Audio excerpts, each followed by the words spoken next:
ये आपका bank reconciliation statement का क्वेश्चन नंबर 2। ये थोड़ा सा जो है वो कोई बात नहीं बेटा, थोड़ा सा लेट है, कोई बात नहीं। ये अभी हम सेकंड क्वेश्चन कर रहे हैं, इसको समझो।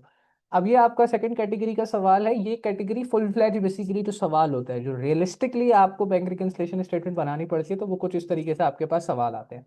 आपके पास लिखा हुआ है, the following is the cash book column of F king for December 2020। हमारे पास एक पूरी कैश बुक गिवन है, ठीक है ना, एक बिजनेस के दिसंबर के महीने की। अच्छा, इसके अंदर, इस कैश बुक के अंदर सबसे इंटरेस्टिंग चीज बैलेंस बीडी किधर है, क्रेडिट पे है।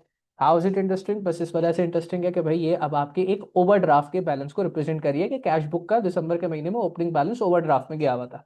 फिर आपके पास देखो क्रेडिट साइड पे जो ट्रांजैक्शन है वो बता रही है कि ये पैसे आपके कटे हैं। आपने जो अपने पास अपनी कैश बुक में रिकॉर्ड किया कि ये क्रेडिट ट्रांजैक्शन है, यहाँ यहाँ से पैसे कटे हैं।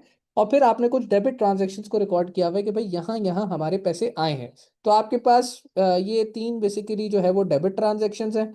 और आपके पास जो है ये तीन, अगर देखा जाए तो क्रेडिट ट्रांजैक्शन है, यानी कि तीन ट्रांजैक्शंस में पैसे कटे हैं और तीन ट्रांजैक्शंस में आपके पास पैसे आए हैं।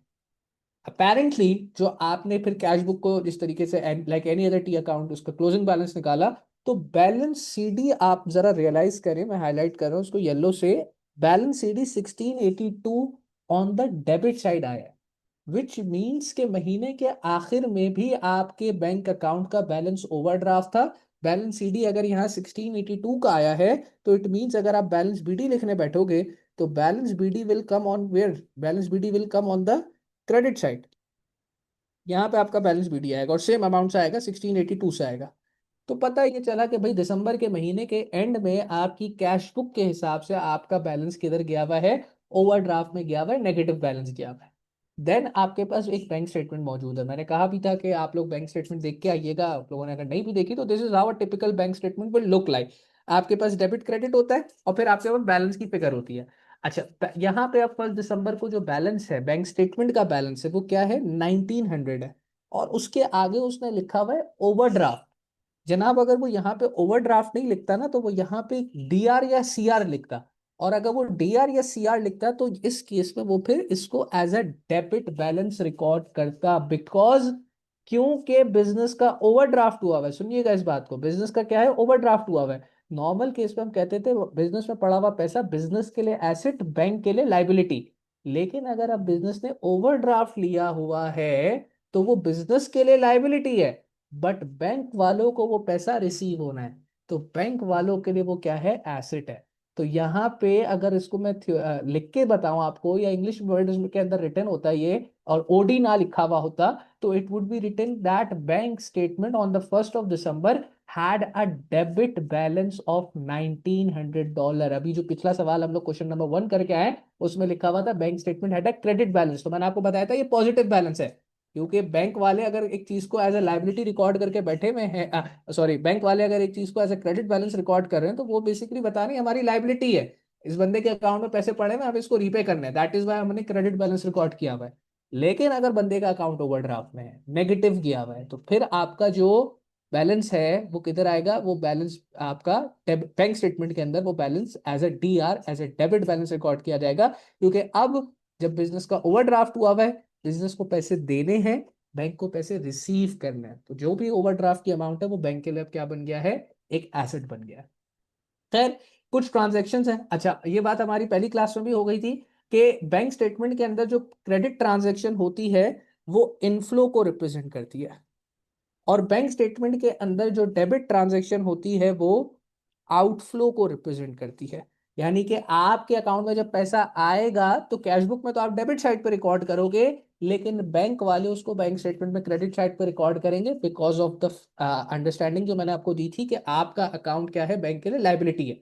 तो अगर अकाउंट का बैलेंस बढ़ रहा है तो उनके लिए लाइबिलिटी बढ़ रही है, तो they will represent it on the credit side.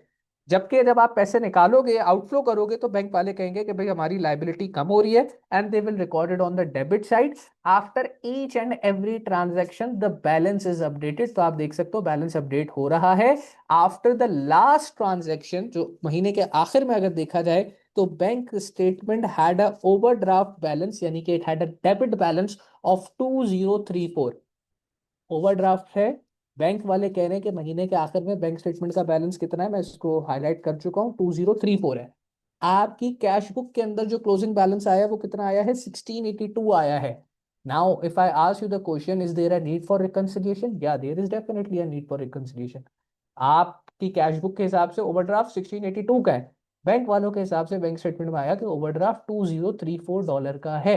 तो now you need to understand कि इस तरीके के सवाल, ये फुल फ्लैट सवाल है. आपके पास एक प्रॉपर कैश बुक मौजूद है, आपके पास उस महीने की प्रॉपर बैंक स्टेटमेंट मौजूद है, और अब आपको दो ही रिक्वायरमेंट, अच्छा रिक्वायरमेंट देख लें, मेजर रिक्वायरमेंट्स दो ही होती हैं इस टॉपिक के अंदर: अपडेटेड कैश बुक बना दो, बैंक रिकंसिलिएशन स्टेटमेंट बना दो. तो इससे पहले हम इस पे जाएं, मैं आपको कुछ स्टेप्स लिखवा देता हूँ, ठीक है ना. Steps to prepare updated cash book. Updated cash book किस तरीके से बनेगी, इस तरीके का अगर फुल फ्लैट सवाल हो तो. वैसे आपको काफी चीजों की अब ऑलरेडी अंडरस्टैंडिंग है, लेकिन हम इसको देख लेते हैं. First step, we have to find the closing balance of the given cash book in order to determine the opening balance of the updated cash book. इस सवाल में तो आपके पास ये कैलकुलेट करके दे दिया ना उसने बैलेंस शीट ही, देखे यहाँ पे उसने बता दिया कि भाई कैश बुक का जो क्लोजिंग बैलेंस है वो डेबिट पे 1682 है, तो हमने बोला कि भाई ठीक है, जो अगले महीने का ओपनिंग बैलेंस है वो 1682 ऑन द क्रेडिट साइड आएगा. अगर आपके पास कैश बुक ऐसी गिवन हो कि उसमें सिर्फ जो ट्रांजेक्शन है, डेबिट और क्रेडिट ट्रांजेक्शन, वो मौजूद हो, क्लोजिंग बैलेंस ना मौजूद हो, तो नंबर वन स्टेप ये बन जाएगा कि सबसे पहले इनिशियल कैश बुक का क्लोजिंग बैलेंस कैलकुलेट करो, हैवियर और वीकर साइड माइनस करा के जो हम कैलकुलेट करते हैं. ठीक है, लेकिन इस सवाल में वो स्टेप हमें करके दिया हुआ है. Step number two will be, we will, अब ये सुनिएगा, ये इंपॉर्टेंट स्टेप है. वी विल कंपेयर, ये अपडेटेड कैश बुक बनाने के लिए बात हो रही है. अपडेटेड कैश बुक पे कौन से एरर्स जाते हैं? एरर्स नॉट येट रिकॉर्डेड जाते हैं, जो कि बैंक स्टेटमेंट में मौजूद हो, कैश बुक के अंदर मौजूद ना हो. तो we will compare the credit side of the cash book, अच्छा नहीं, then we will compare the credit side of the bank statement with the debit side of the cash book. फिर से रिपीट कर रहा हूं, बैंक स्टेटमेंट की credit side को cash book की डेबिट साइड से कंपेयर कराएंगे. और उसका रीजन क्या है? उसका रीजन बहुत सिंपल है, बार बार रिपीट कर चुका हूं. जब पैसा आता है, बिजनेस उसको कैश बुक में डेबिट साइड पर रिकॉर्ड करता है क्योंकि उसका एसेट बढ़ता है. बैंक वाले उसको बैंक स्टेटमेंट में क्रेडिट साइड पर रिकॉर्ड करते हैं क्योंकि उनकी लाइबिलिटी बढ़ती है. That is why you will compare the debit side of the cash book with the credit side of the bank statement. ठीक हो गया. और देन फर्दर मूविंग अहेड, जब आप इसको कंपेयर करा रहे होगे बैंक स्टेटमेंट की क्रेडिट साइड को कैश बुक की डेबिट साइड से, if there is any value which has been recorded on both the cash book as well as the bank statement, then that will not be recorded in the updated cash book. बहुत simple सी बात है, लेकिन लिखवाई भी है ताकि आपके दिमागों में बात बैठ जाए. अगर कोई ऐसी ट्रांजैक्शन है जो कि बैंक स्टेटमेंट की क्रेडिट साइड पे भी मौजूद है, कैश बुक की डेबिट साइड पे भी मौजूद है, इट मींस वो ट्रांजैक्शन सही से रिकॉर्ड हुई भी है. आपने भी उसको अपनी कैश बुक में रिकॉर्ड किया हुआ है, बैंक वालों ने भी उसको बैंक स्टेटमेंट में रिकॉर्ड किया हुआ है, तो उस ट्रांजैक्शन का कोई काम नहीं है. तो इसके लिए ये लिखा हुआ है, it will not be recorded in updated cash book, क्योंकि वो ट्रांजैक्शन ऑलरेडी कैश बुक में मौजूद है, तो अपडेटेड कैश बुक में उसका कोई काम नहीं है. However, if there is anything on the credit side of bank statement that has not been recorded on the debit side of the cash book, यानी कि कोई ऐसी चीज है जो कि बैंक स्टेटमेंट की क्रेडिट साइड पे मौजूद है लेकिन कैश बुक में आपने डेबिट साइड पे रिकॉर्ड नहीं करी हुई, then we will simply record that on the debit side of the updated cash book. फिर भाई सिंपल सी बात है, एक ऐसी ट्रांजैक्शन है जिसमें आपके बैंक स्टेटमेंट के अंदर वो क्रेडिट साइड पे मौजूद है. ऐसी दो ही ट्रांजेक्शन आपको पढ़ाई है, इंटरेस्ट ऑन डिपॉजिट और क्रेडिट ट्रांसफर, के पैसे आ गए आपको पता ही नहीं चला, आपको पता ही तब चला जब बैंक स्टेटमेंट आएगी. और बैंक स्टेटमेंट में वो ट्रांजेक्शन किधर होगी? क्रेडिट साइड पे होगी. आपकी कैश बुक में वो ट्रांजेक्शन डेबिट साइड पे मौजूद नहीं होगी. तो आप फिर सिंपली क्या करोगे? आप उसको अपडेटेड कैश बुक में डेबिट साइड पे रिकॉर्ड कर लोगे. तो ये जो अभी हमने स्टेप पढ़ा है ना, इसको अप्लाई करते हैं यहाँ पे. अब आप आ जाए यहाँ मैंने क्या अभी स्टेप पढ़ा कि बैंक स्टेटमेंट की क्रेडिट साइड, ये रही बैंक स्टेटमेंट की क्रेडिट साइड, इसको कंपेयर कराओ कैश बुक की डेबिट साइड से, ये रही कैश बुक की डेबिट साइड. और देखो कौन सी फिगर्स हैं जो दोनों में मौजूद हैं. तो 230 की फिगर दोनों में मौजूद है, तो मैं इसके ऊपर क्रॉस बना रहा हूँ कि भाई इसका हमें कोई काम ही नहीं है. जो दोनों जगह मौजूद है that is finally recorded in both the books of account, उस पर हमें कोई काम ही नहीं करना. 265 दोनों जगह रिकॉर्डेड है. 102, ये देखें जी, सर्कल बना दिया, बैंक स्टेटमेंट में तो मौजूद है लेकिन कैश बुक के अंदर मौजूद नहीं है. विच मीन्स कि अब जब मैं अपडेटेड कैश बुक बनाऊंगा तो अपडेटेड कैश बुक के अंदर इसको डेबिट साइड पे 102 की अमाउंट को रिकॉर्ड कर दूंगा. मैं इसको हाईलाइट भी कर लेता हूं, ये रही एफ रेस ट्रेडर्स क्रेडिट। तो ये बेसिकली आपका क्रेडिट ट्रांसफर है, जिसमें आपके कस्टमर ने आपके अकाउंट में पैसे डाल दिए और आपको बताया नहीं होगा। अब आपके पास बैंक स्टेटमेंट आएगा तो आपको पता चला ये पैसे आ गए। तो will make the updated cash book. यहाँ पे अपडेटेड कैश बुक मैंने बनाई भी है। सबसे पहले तो बैलेंस बीडी आएगा ना, और बैलेंस बीडी मैंने आपको बता दिया कि जो इनिशियल कैश बुक थी उसमें क्लोजिंग बैलेंस सीडी जो आ रहा था वो 1682 डेबिट पे आ रहा था, तो जाहिर सी बात है बैलेंस बीडी किधर आएगा, क्रेडिट साइड पे आएगा। तो आप देख लें मैंने अपडेटेड कैश बुक का बैलेंस बीडी 1682 क्रेडिट साइड पे लिखा। फिर अभी मैंने सिर्फ कैश बुक की डेबिट साइड को बैंक स्टेटमेंट की क्रेडिट साइड से कंपेयर किया था, तो एक ट्रांजैक्शन मुझे मिली जो कि बैंक स्टेटमेंट की क्रेडिट साइड पे आ रही है, कैश बुक की डेबिट साइड पे नहीं है। तो अपडेटेड कैश बुक की डेबिट साइड पे मैंने उस ट्रांजैक्शन को अपडेट कर लिया। 102 की अमाउंट थी with the name of F रे ट्रेडर्स क्रेडिट, वो मैंने यहाँ रिकॉर्ड कर ली। तो मैंने आपको जो स्टेप नंबर 2 पढ़ के दिखाया था वो मैंने अप्लाई कर लिया। 1 भी अप्लाई कर लिया ओपनिंग बैलेंस लिख के, और 2 बैंक स्टेटमेंट की क्रेडिट साइड को कैश बुक की डेबिट साइड से कंपेयर करा के अमाउंट लिख ली। Step number 3, then we will compare. अब आपने बैंक स्टेटमेंट की क्रेडिट साइड को कैश बुक की डेबिट साइड से कंपेयर कर लिया, अब आप कैश बुक की क्रेडिट साइड को बैंक स्टेटमेंट की डेबिट साइड से कंपेयर करोगे, और लॉजिक अगेन सेम है। जब पैसा जाता है आपका एसेट कम होता है तो आप कैश बुक पे क्रेडिट पे रिकॉर्ड करते हो, लेकिन जो आपका जब पैसा आता है और जो पैसा जा रहा है तो आप तो उसको कैश बुक पे किधर रिकॉर्ड कर रहे हो, क्रेडिट साइड पे रिकॉर्ड कर रहे हो। बैंक वाले लेकिन कह रहे हैं कि भाई लाइबिलिटी कम हो रही है, और लाइबिलिटी कम हो रही है तो वो उसको अपनी बैंक स्टेटमेंट में किधर रिकॉर्ड कर रहे हैं, डेबिट साइड के ऊपर रिकॉर्ड कर रहे हैं। आज आई रिपीट द स्टेप, पहले मैं कंप्लीट कर लूं फिर I repeat the steps as well. फिर अब ये जो हमारा नेक्स्ट स्टेप है वो क्या है, then we will compare the debit side of the bank statement with the credit side of the cash book. अच्छा, again if there is any entry, या इफ देयर इज, ये लिखा हुआ है इसको लिख लेते हैं, एंट्री है ये basically. If there is any entry, this is entry. If there is any entry which has been recorded on both side of the both the cash book as well as the bank statement, then that will not be recorded in the updated cash book। यानी कि अगर कोई ऐसी entry है जो cash book के credit पे भी मौजूद है, बैंक स्टेटमेंट की डेबिट पे भी मौजूद है, तो उसको अपडेटेड कैश बुक में रिकॉर्ड नहीं करेंगे। But if there is anything on the debit side of bank statement which is not recorded on the credit side of the cash book, then it will be simply recorded on the credit side of the updated cash book। तो अब हम इसको compare करा लेते हैं, apply कर लेते हैं। Credit side of bank statement ये रही, 304 बैंक स्टेटमेंट में जो था, क्या वो कैश बुक में है? जी कैश बुक में भी है, तो इसको अपडेटेड कैश बुक में रिकॉर्ड नहीं करेंगे। 261 बैंक स्टेटमेंट में था, क्या कैश बुक में है? जी कैश बुक में भी है, तो इसको भी कहीं रिकॉर्ड नहीं करेंगे। 94 और 72 ये सिर्फ बैंक स्टेटमेंट की डेबिट साइड पे मौजूद दिख रहे हैं, कैश बुक की क्रेडिट साइड पे ये नहीं दिख रहे।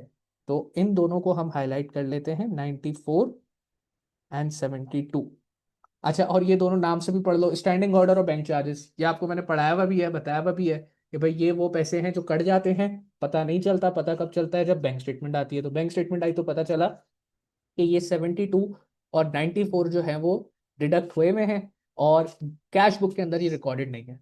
तो अब मैं इसको अपडेटेड कैश बुक की क्रेडिट साइड पे अपडेट कर लूंगा। तो देखिए मैंने लिखा स्टैंडिंग ऑर्डर 94 का था और बैंक चार्जेस 72 के थे, ये ट्रांजेक्शन आ गई। बेसिकली आपको मैंने बताया था अपडेटेड कैश बुक के अंदर जो जो ट्रांजेक्शन बैंक स्टेटमेंट में मौजूद है लेकिन कैश बुक में मौजूद नहीं है, आपने उसको अपडेटेड कैश बुक में अपडेट करना है, तो आपने अपडेट कर लिया। एक पैसे आए थे बैंक स्टेटमेंट की क्रेडिट साइड पे रिकॉर्डेड थे, कैश बुक की डेबिट पे रिकॉर्ड नहीं थे, आपने अपडेटेड कैश बुक में डेबिट पे रिकॉर्ड कर लिया। दो ट्रांजेक्शन ऐसी थी जिसमें पैसे कटे थे, वो बैंक स्टेटमेंट की डेबिट साइड पे मौजूद थे लेकिन कैश बुक की क्रेडिट साइड पे मौजूद नहीं थे, तो आपने अपडेटेड कैश बुक में क्रेडिट साइड पे रिकॉर्ड कर लिया। अब आपने ये सारी ट्रांजैक्शन यानी आपने अपनी कैश बुक को अपडेट कर लिया है with all the transactions that were recorded on the bank statement but they were not there in the initial cash book, वो अपडेटेड कैश बुक के अंदर अपडेट हो गई हैं। तो अब आप हैवियर ऑफ टू साइड करोगे, अगेन क्रेडिट साइड हैवियर है 1848 से, और हैवियर माइनस वीकर करके आपका बैलेंस बीडी अभी भी अपडेटेड कैश बुक का ऑन द क्रेडिट साइड आ रहा है 1746, और आपका बैलेंस सीडी डेबिट साइड पे आ रहा है 1746 का। That is how you will prepare updated cash book. Next step क्या है, ये पहला काम आपका हो गया। Next step is to prepare a bank reconciliation statement. तो यहाँ पे अच्छा, पहले तो अपडेटेड कैश बुक के लिए आखिरी बात हो गई कि जो 4 है जो हमने काम कर लिया बैलेंस करने वाला, once the transactions are recorded in the updated cash book then we will calculate the balance BD and CD of the updated cash book, जो हमने यहाँ पे काम कर लिया हैवियर माइनस वीकर करा के बैलेंस सीडी बीडी आ गया 1746 का। अब आ जाते हैं बैंक रिकंसिलिएशन स्टेटमेंट के ऊपर। बैंक रिकंसिलिएशन स्टेटमेंट के अंदर कौन से एरर्स जाते हैं? जो एरर्स एक्स्ट्रा रिकॉर्डेड हो, यानी कि वो एरर्स जो कि आपकी, यानी कि वो ट्रांजैक्शन जो कि कैश बुक में मौजूद है लेकिन बैंक स्टेटमेंट में मौजूद नहीं है। और अगर आपने गौर से देखा हो तो जिनके ऊपर मैंने क्रॉस मार्क नहीं किया कैश बुक के अंदर, दो ही ट्रांजैक्शन है।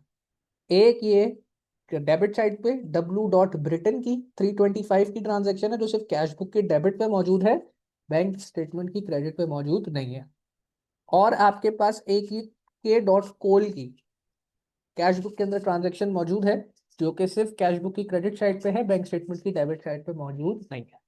तो वो ट्रांजैक्शन या वो एरर्स जिसको हम एरर एक्स्ट्रा रिकॉर्डेड कहते हैं, जो कि सिर्फ कैश बुक में मौजूद हो और बैंक स्टेटमेंट में मौजूद ना हो, they will become part of bank reconciliation statement. Bank reconciliation statement में सिर्फ दो चीजें आती हैं, अनप्रेजेंटेड चेक, अनक्रेडिटेड डिपॉजिट। तो हुआ क्या होगा? K.Cole की जो ये ट्रांजैक्शन है ना, इसमें हुआ क्या होगा? हुआ ये होगा कि आपने K.Cole, आपका कुछ सप्लायर होगा, आपने उसको चेक काट के दिया 37 का, और चेक काटते साथ ही आपने अपनी कैश बुक को क्या कर दिया? क्रेडिट कर दिया। और फिर अनप्रेजेंटेड चेक क्या है? इसका मतलब ही क्या है कि वो चेक जाके उसने बैंक में जमा ही नहीं कराया, तो बैंक वालों ने वो ट्रांजैक्शन इनिशिएट ही नहीं करी, तो बैंक स्टेटमेंट के अंदर रिकॉर्ड भी नहीं है। तो दिस K.Cole की जो अमाउंट है $37 की, this will be recorded as your unpresented cheque, क्योंकि पैसे आपने कैश बुक में दिखाए कट गए हैं जबकि एक्चुअल में पैसे कटे नहीं है, क्योंकि वो चेक अभी तक जाके K.Cole ने प्रेजेंट ही नहीं किया है इन द बैंक।